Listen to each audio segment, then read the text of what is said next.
Hello IP students, today our topic is software engineering and this is software engineering part 3rd. In this lecture we are going to discuss about SDLC models and in our previous lecture we discussed about waterfall model. In this lecture we are going to discuss about two models and that are incremental model and spiral model.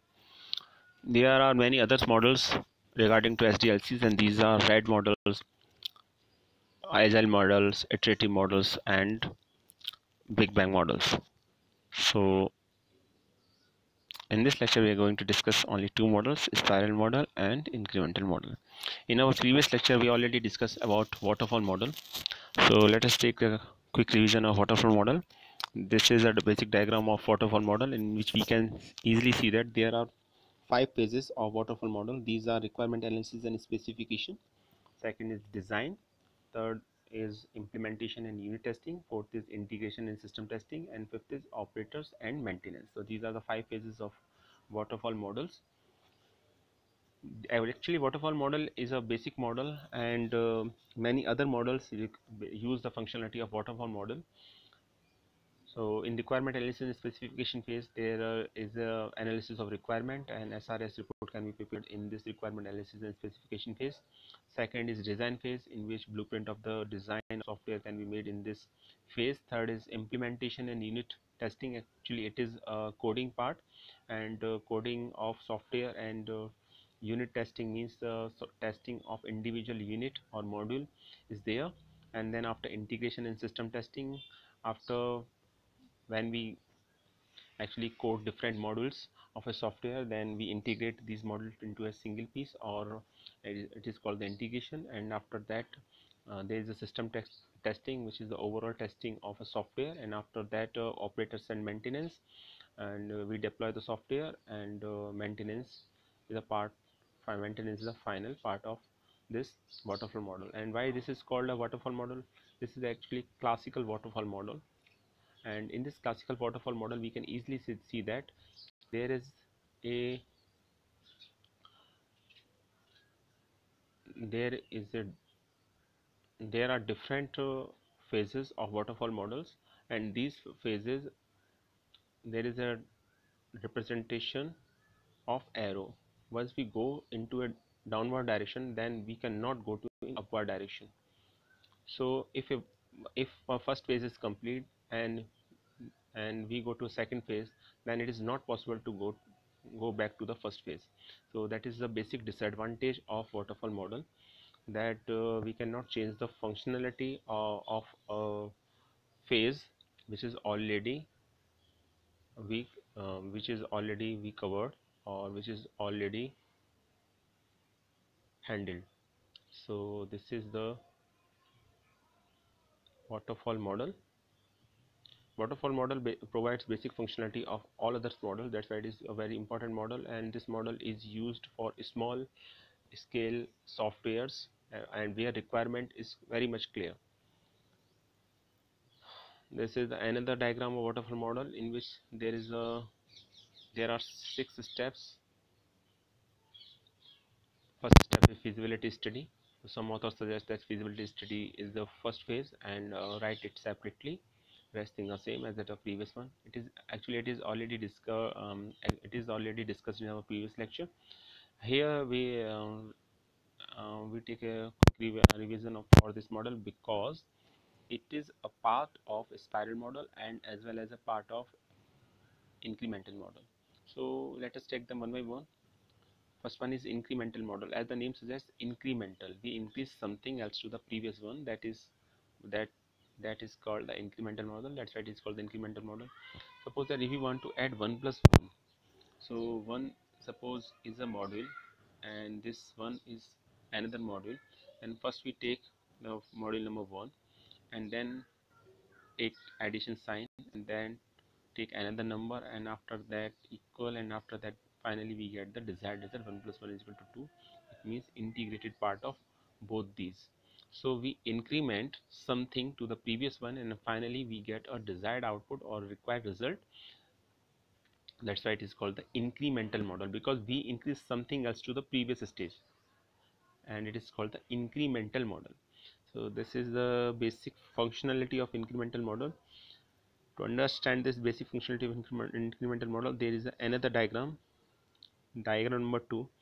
Here we can easily see that there is a basic version of software A, and we increase the functionality, and increased functionality is shown by B, and circle is, there is a large circle as compared to the previous one because some functionality is added to the previous one, and finally we get a large circle in which functionality of C is added to B, and then there are A, B and C are there, and we get a large circle in comparison to previous one.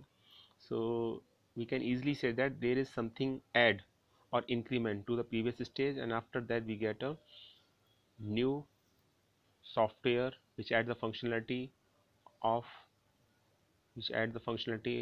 to previous stage or step or module, and that's why it is called the incremental model, because we increase something to the previous stage.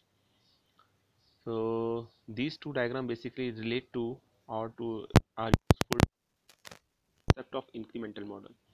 And for its block diagram is concerned, as far as this block diagram is concerned, or we can say that its basic functionality is concerned, so this diagram relates to its basic functionality, that is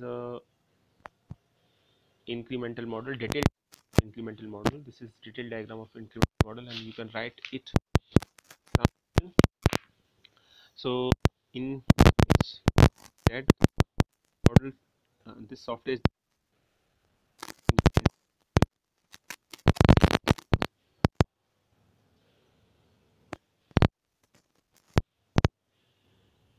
this is increment 1, this is increment 2, and this is increment 3, and all these increments 4 different, and after that there is an arrow sign. It means after this there is a design that code, and going through this process we get a basic version, that is,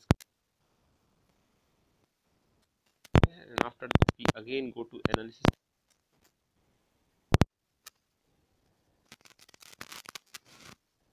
and increment 2 again we can test phase.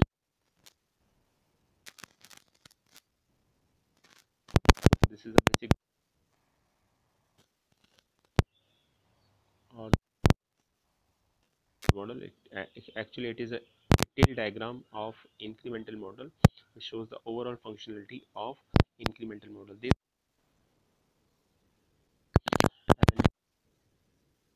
or this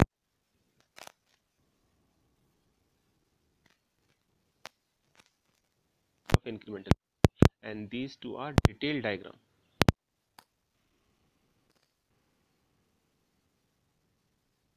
Requirement, and after the requirement, build one means part 1, design and development phase, then after testing phase, and then after implement phase. So there is, and build 3 development phase, test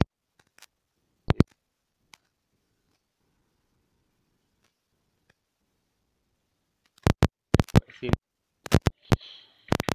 So after each stage we get some basic version.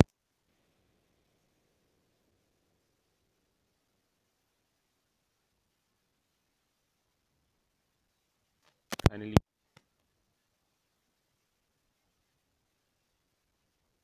any number of increments. Suppose if there are 3 increments, then there is a build 1, build 2 and build 3, and after build 3 we get software. So the basic function, this is the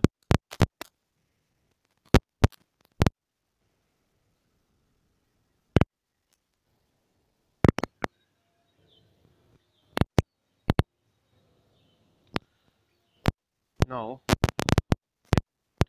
regarding to incremental models.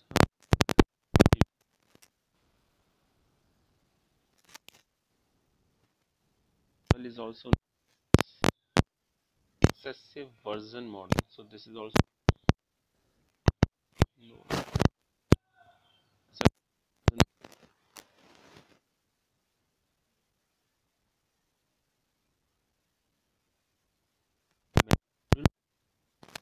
the modules are standalone, means are not dependent to each other of the software development cycle.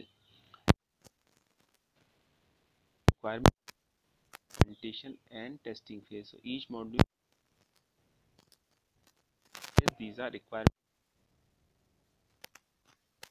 And fourth is every subsequent release the function to the previous release.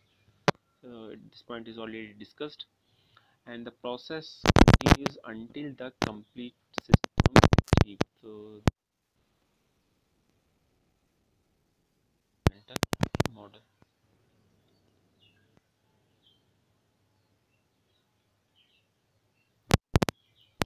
Now different phase of the incremental analysis expertise.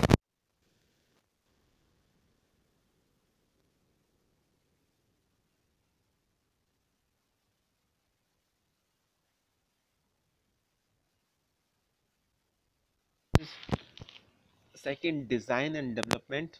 In this phase of the increment model of SDLC, the design of the system functionality and the development method are finished with success. So this is point number 2, and it is also same as that of waterfall model, design and development.